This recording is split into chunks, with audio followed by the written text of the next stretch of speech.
Hi everyone, welcome to the channel. In this tutorial, I will show you how to cut the colorful brick large red Damselfly in Heartopia. So right now, Heartopia just added a new event that called Modular Streets, and in this event you can collect special limited items, including this colorful brick large red Damselfly from the insect catching hobby. So this insect can only be obtained from the special bricks insect event like this.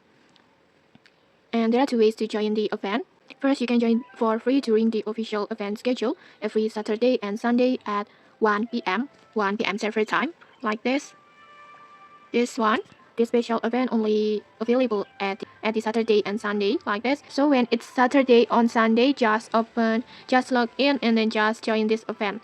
And then second, if you don't want to wait for this schedule, you can host your own event anytime by paying 20 bricks tickets like this. Just go to the NPC Naniwa first, and then next just talk to him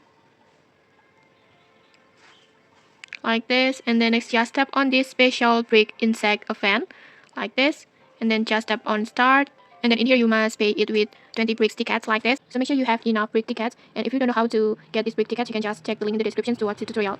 And then after entering the event, just simply catch the insect like usual until you get the colorful Damselfly. And to increase your chances, you can use your insect attractor or maybe sense booster, and after that you can get this colorful Damselfly like this. And okay, that's it. That's how you can get the colorful Damselfly in Heartopia. If you found this helpful, don't forget to like, comment, and subscribe for more tutorials. Thanks for watching, and see you!